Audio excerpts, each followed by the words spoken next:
नमस्कार दोस्तों, क्या हाल है। मैं हूं शीतल बरियार और ड्रामा एक्सपो में आपका स्वागत है। आज का एक्सप्लेनेशन शुरू करने से पहले मैं आपको एक खुशखबरी सुनाना चाहती हूँ। हमारी एक्सपो फैमिली अब 1K मेंबर्स वाली हो गई है, इसलिए आप सभी को कॉन्ग्रेचुलेशंस। आपके सपोर्ट के बिना ये पॉसिबल नहीं हो पाता। आप लोग ऐसे ही सपोर्ट करते रहो और हम इसी तरह आगे बढ़ते रहेंगे। ओके, विद दैट सेड आज का एक्सप्लेनेशन शुरू करते हैं। अब तक आपने देखा कि आइलैंड के सभी लोग गायब हो जाते हैं और पूरे आइलैंड पे लियोन, जिया और प्योंगी दीदी के अलावा और कोई नहीं होता। अब आगे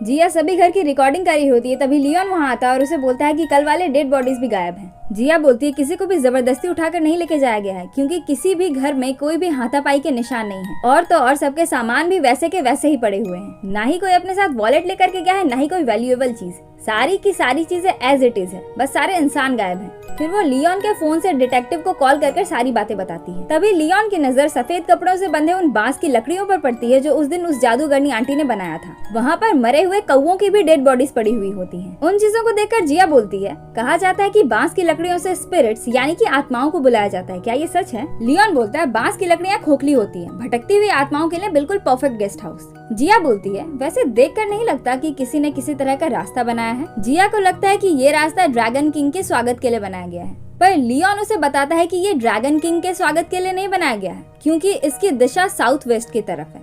ये गुइमुन बंग है, मतलब बुरे आत्माओं के आने जाने का रास्ता। उधर आफ्टर लाइफ इमिग्रेशन ऑफिस में हमारी सन की लेडी तेल्यूपा बहुत टेंस्ड होती है। वो अपने हस्बैंड को बताती है कि इमुगी जिंदा हो चुका है, I mean पैदा हो चुका है, पर ये बात वो उसे लियोन को बताने से मना करती है। फिर वो बैठकर सोचने लगती है कि क्या इसी वजह से मैं लियोन का फ्यूचर नहीं देख पा रही। इधर प्योंगी दीदी बताती है कि मैं रात के 2 बजे के आसपास पानी पीने के लिए उठी थी, तभी मैंने एक रोते हुए बच्चे की आवाज सुनी थी। लियोन उससे एग्जैक्ट टाइम पूछता है। वो बोलती है 2:40। लियोन बोलता है तुम श्योर हो? प्योंगी बोलती है हाँ, क्योंकि उसी टाइम पर घर की सारी घड़ियां बंद हो गई थी। जिया अपना रिस्ट वॉच देखकर बोलती है कि मेरी घड़ी भी ठीक 2:40 पर ही बंद हुई थी। फिर लियोन बोलता है द आवर ऑफ काउ।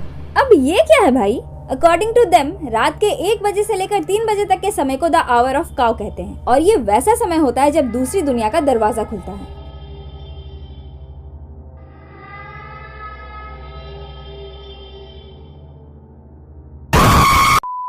उधर यूरी के पेरेंट्स उसका बर्थडे मनाते हैं। फिर खाना खाते वक्त उसके पापा और मम्मी में यूरी के एज को लेकर के बातें चल रही होती हैं। उसकी मम्मी बोलती है कि इसकी एज 25 साल है, लेकिन उसके पापा बोलते हैं नहीं, इसकी एज 24 साल है। फिर उसके पापा को याद आता है कि यूरी का तो एक्सीडेंट हो गया था जब वो ट्रेकिंग के लिए नेपाल गई थी। ट्रेकिंग के दौरान ही वो गिरकर मर गई थी। उसकी माँ बोलती है ये क्या बकवास कर रहे हो। उसके पापा क्यूरी से पूछते हैं कि तुम कौन हो। इधर लियोन जिया को मोबाइल फोन खरीद कर देता है। जी हाँ, ये लोग आइलैंड से वापस आ चुके हैं। वो बोलता है मेरे भाई ने तुम्हारा फोन चुराया था, इसलिए एज अ पेनल्टी मैंने तुम्हें ये फोन खरीद कर दिया है, पर किसी भी अननोन नंबर या मेरे भाई का कॉल आए तो उसे रिसीव मत करना। फिर जिया लियोन से उसका नंबर लेती है और चली जाती है। उधर यूरी अपने पापा पर हमला करने लगती है, तभी लीरैंग आकर के उसे रोक देता है। लीरैंग उसके पेरेंट्स को हिप्नोटाइज करके बोलता है तुम्हारी ही इच्छा थी ना कि तुम्हारी बेटी वापस जिंदा हो जाए, तो मैंने तुम्हारी ये इच्छा पूरी कर दी, तो अब बताओ ये कौन है। वो आदमी बोलता है ये मेरी बेटी की यूरी है। फिर वो उन दोनों को अंदर भेज देता है और यूरी से पूछता है कि क्या तुम उस वेट से मिली। ये शिंजो की बात कर रहा है, वो एक वेटेरियन है, मतलब जानवरों का doctor. And I am really sorry कि एपिसोड 1 में मैंने उसे एक फॉरेंसिक एक्सपर्ट बोल दिया था, विच इज माई मिस्टेक। जिया शिंजो के पास इसलिए नहीं गई थी कि वो एक फॉरेंसिक एक्सपर्ट था, बल्कि वो लियोन का फर लेकर उसके पास इसलिए गई थी क्योंकि वो एक वेटेरियन था, यानी कि जानवरों का डॉक्टर था। ओ पता नहीं जी कौन सा नशा करता है।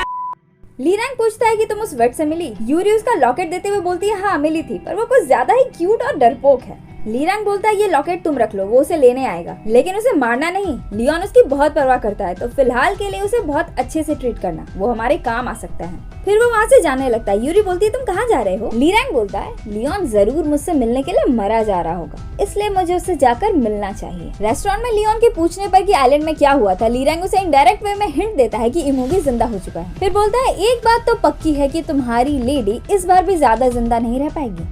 इधर जिया ऑफिस में डिटेक्टिव के साथ आइलैंड के केस पर डिस्कस कर रही होती है। जिया डिटेक्टिव को बताती है कि 1519 में नॉर्थ कैलिफोर्निया के किसी आइलैंड में भी बिल्कुल ऐसा ही हुआ था। उस आइलैंड के सभी लोग इसी तरह अचानक से गायब हो गए थे। उधर ली रैंग और लियोन किसी बिल्डिंग के टेरेस पर बातें कर रहे होते हैं। ली रैंग खंजर निकाल कर बोलता है, अगर तुम मुझे रोकना चाहते हो तो अभी इसी वक्त मुझे मार दो। फिर उसका हाथ पकड़कर उसे एक खंजर देते हुए बोलता है, मार दो मुझे, बिल्कुल वैसे ही जैसे उस दिन तुम मुझे मारने आए थे। फिर पास्ट का एक मोमेंट दिखाया जाता है जहाँ ली रैंग सभी इंसानों की हत्या कर रहा था। तभी लियोन वहाँ आता है और उसे पीछे से आवाज लगाता है। लियोन को देखकर ली रैंग बहुत खुश हो जाता है क्योंकि उसने बहुत साल बाद उसे देखा था। एक्चुअली जब लियोन ने अपनी पोजीशन छोड़ी थी तब ली रैंग बहुत छोटा था। ली रैंग दौड़ते हुए आता है और लियोन को गले लगा लेता है। वो बोलता है, मैंने तुम्हें बहुत मिस किया, तुम मेरे लिए वापस क्यों नहीं आए? लियोन प्यार से उसके चेहरे पर हाथ फेरते हुए बोलता है, मैं वहाँ आया था लेकिन तुम मुझे वहाँ नहीं मिले। ली रैंग उसे बताता है कि तुम्हारे जाने के बाद लोगों ने माउंटेन पर आग लगा दिया। मैं तुम्हारा इंतजार करना चाहता था पर वो जगह बहुत ही गर्म और डरावनी हो गई थी। लियोन बोलता है,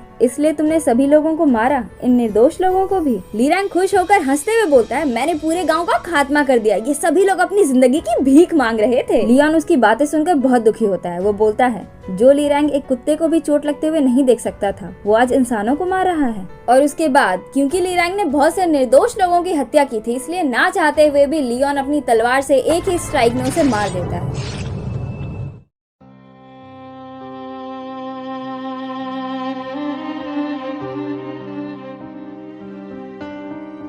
फिर स्टोरी प्रेजेंट में आती है। ली रैंग बोलता है, तुम सच में एक जर्क हो, पहले तो तुमने एक लड़की के लिए अपने भाई को छोड़ दिया और फिर अपने पॉइंट्स बढ़ाने के लिए उसे धोखा भी दे दिया। मैं उस दिन इसलिए बच पाया क्योंकि तुमने उस दिन एक वाइटल पॉइंट मिस कर दिया था, वरना मैं आज तक नरक की आग में जल ही रहा होता। क्या हुआ, तुम ये दोबारा नहीं कर पा रहे हो? मुझे मार नहीं पा रहे हो तुम? मुझे मार दो, तभी तुम्हारी औरत जिंदा रह पाएगी। लियोन वो खंजर उसके पेट में घुसा देता है, पर सरप्राइज सरप्राइज सरप्राइज, वो खंजर तो उल्टा है।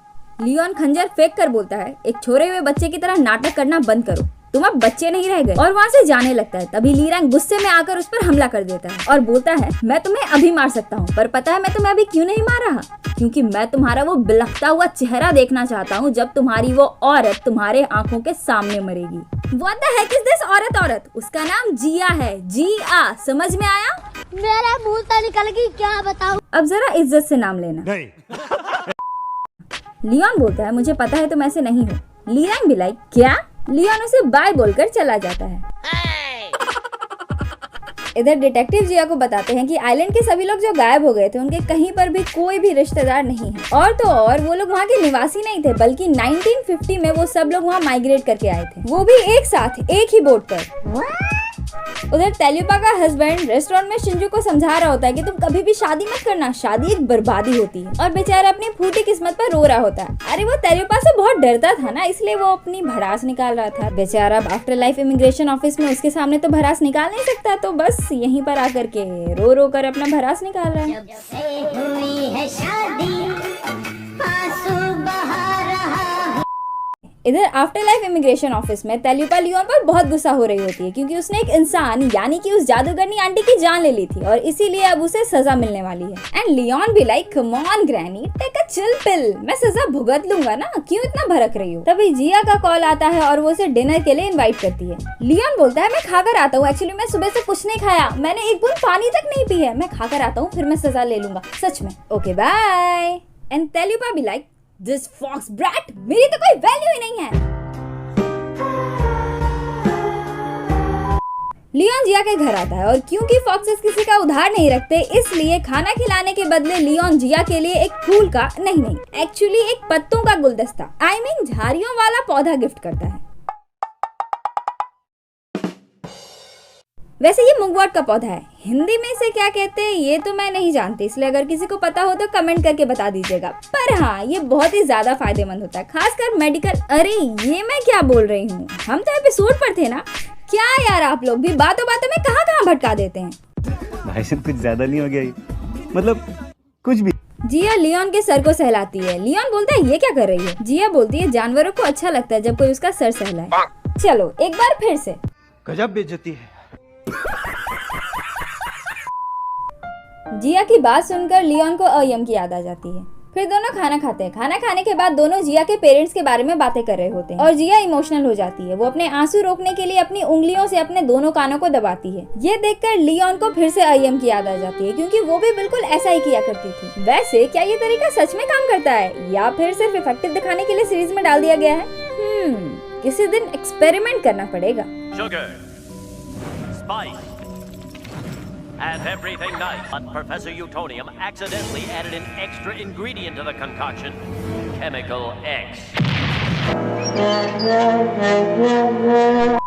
उधर लीरैंग उसी आदमी के घर जाता है जिसे उसने आइलैंड पर वो बेबी इमूंगी सौंपा था। फिर पता चलता है कि जब लियोन ने लीरैंग को मारा था तब उसी इंसान ने उसकी जान बचाई थी। उसके बाद उन दोनों के हाथ में रिंग जैसा कुछ फ्लैश होता है और तुरंत गायब भी हो जाता है। इधर जिया को फ्यूनरल हॉल जाना होता है। अरे आपको याद नहीं एपिसोड 2 में जो जिया की कोवर्कर थी किम सेरॉन जिसकी माँ की डेथ हो गई थी, याद आया? हाँ, तो उसे उसी से मिलने जाना होता है। लियोन उसे जाने से मना करता है क्योंकि उसका कहना ये है कि बुरी आत्माएं जिया के पीछे पड़ सकती है और फिर उसे ये भी बताता है कि वो कुछ दिनों के लिए सियोल में नहीं रहेगा। जिया पूछती है तुम किसी ट्रिप पर जा रहे हो? लियोन बोलता है हाँ, कुछ ऐसा ही समझ लो। वो उसे समझाता है कि वो फ्यूनरल हॉल में ना जाए, पर जिया कहाँ मानने वाली है। फिर लियोन उसे पोटली जैसा कुछ देता है जिसके अंदर बीन्स होते हैं। वो बोलता है इसे खोना मत, हर समय अपने साथ रखना। पोटली लेकर लियोन को थैंक्स बोलकर वो चली जाती है और लियोन वहीं खड़े खड़े उसे जाते हुए देख रहा होता है। वो फिर से लौट कर आती है और लियोन को बाय कर चली जाती है। लो बताओ, इतने बड़े हो गए हैं फिर भी निब्बा निब्बी वाली हरकतें जाती नहीं है इनकी। इतने तेजस्वी लोग हैं हमारे पास। जिया फ्यूनरल हॉल आती है। उसकी कोवर्कर किम अपनी माँ को याद करके बहुत रोती है और जिया उसे दिलासा देती है। और इधर लियोन तेल्यूपा के पास जाता है अपनी सजा भुगतने के लिए। वो उसे आफ्टर लाइफ जजेस का फैसला सुनाती है, अकॉर्डिंग टू विच उसे आर्टिकल 24 ऑफ क्रिमिनल लॉ के तहत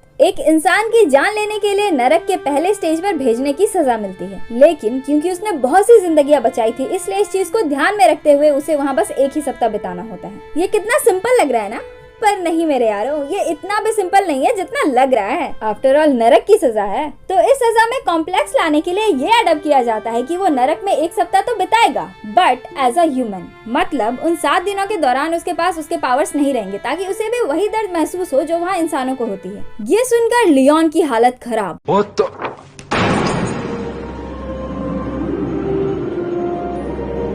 As you can see कि ये जगह बहुत ही ठंडी है और देखने में बहुत खतरनाक लग रही है। यही है फर्स्ट अंडरवर्ल्ड, नरक का पहला स्टेज।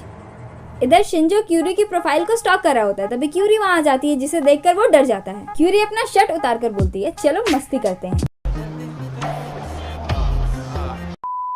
इधर जिया अपने कोवर्कर जेवॉन को एक प्लेट देते हुए बोलती है कि रोने की वजह से किम की तबीयत ठीक नहीं है, इसलिए मेक श्योर कि वो खा ले। वो प्लेट लेकर जा रहा होता है, तभी जिया की नजर लीरैंग पर पड़ती है जो पहले से ही वहाँ आकर बैठा हुआ था। लीरैंग जिया के पास आता है और हमेशा की तरह दोनों एक दूसरे पर शब्दों का बांध चलाते हैं। I mean, दोनों की नहले पर धला मारने वाली फितरत। अरे अपने भाषा में बोले तो सार्कास्टिक में बात करना। फिर जिया बोलती है कि तुम अपने भाई से इतनी नफरत क्यों करते हो? लियोन बोलता है बस ऐसे ही, क्योंकि मैं बोर हो रहा था। कुछ भी। जिया बोलती है तुम झूठ बोल रहे हो। इनफैक्ट मैं शर्त लगाकर बता सकती हूँ कि तुम अपने भाई से बहुत प्यार करते थे, इसलिए तुम अब ऐसे हो गए। Thanks to you, bitch.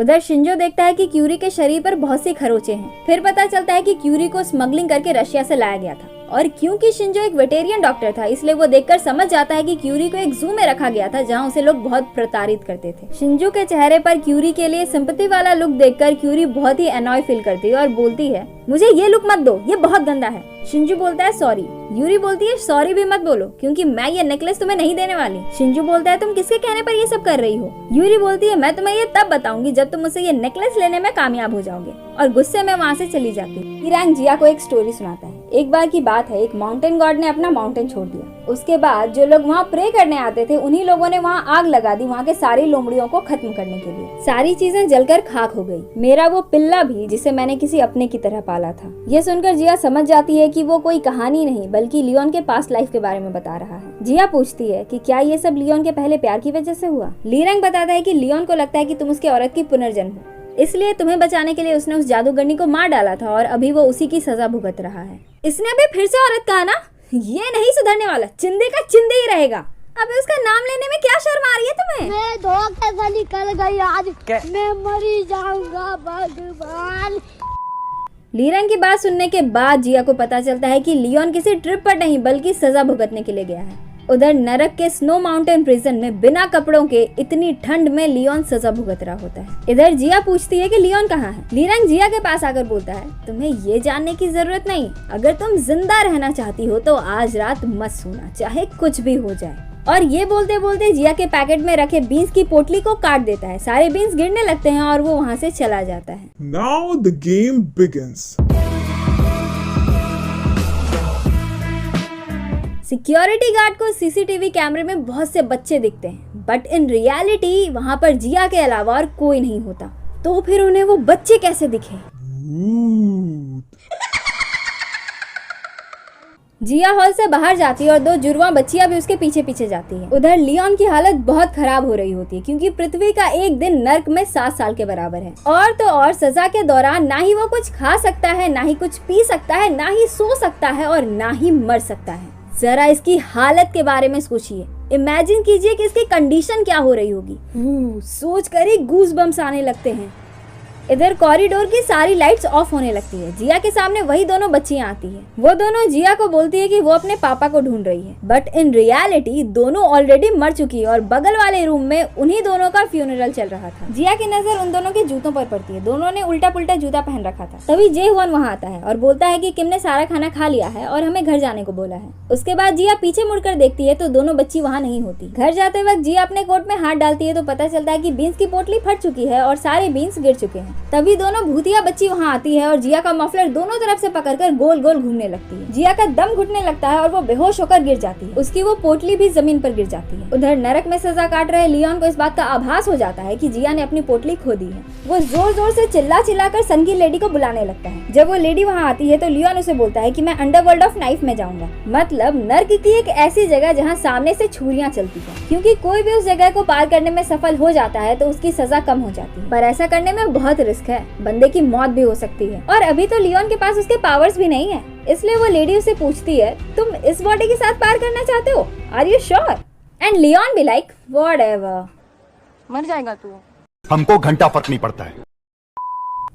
इधर जिया को होश आता है तो वो खुद को अपने घर में पाती है जहाँ जेवॉन उसकी देखभाल कर रहा होता है। वो जिया को बताता है कि तुम बेहोश हो गई थी, वैसे तुम्हें याद है कि क्या हुआ था? जिया उसे बताती है कि मैंने 2 जुड़वा बच्चियों को देखा था, वो भी 2-2 बार। दोनों देखने में बहने लग रही थी और दोनों ने ही उल्टे पुल्टे शूज पहने हुए थे। जेवॉन बोलता है कहीं वो भूत तो नहीं थे? जिया बोलती है तुम कब से भूतों पर विश्वास करने लग गए? फिर वो एक बुक निकाल कर जिया को पढ़कर बता रहा होता है कि वो फ्यूनरल हाउस जहाँ तुम आज गई थी वो पहले चिल्ड्रन सिमेंट्री यानी कि बच्चों का कब्रिस्तान हुआ करता था, जिसे लोगों ने तोड़कर फ्यूनरल होम बना दिया। तभी जिया बोलती है पर तुम ये बुक उल्टा क्यों पढ़ रहे हो? तभी लाइट्स ऑन ऑफ होने लगती है। जेवॉन गायब हो जाता है और दोनों भूतिया बच्ची सोफे के नीचे से झांकती है और जिया डर जाती है।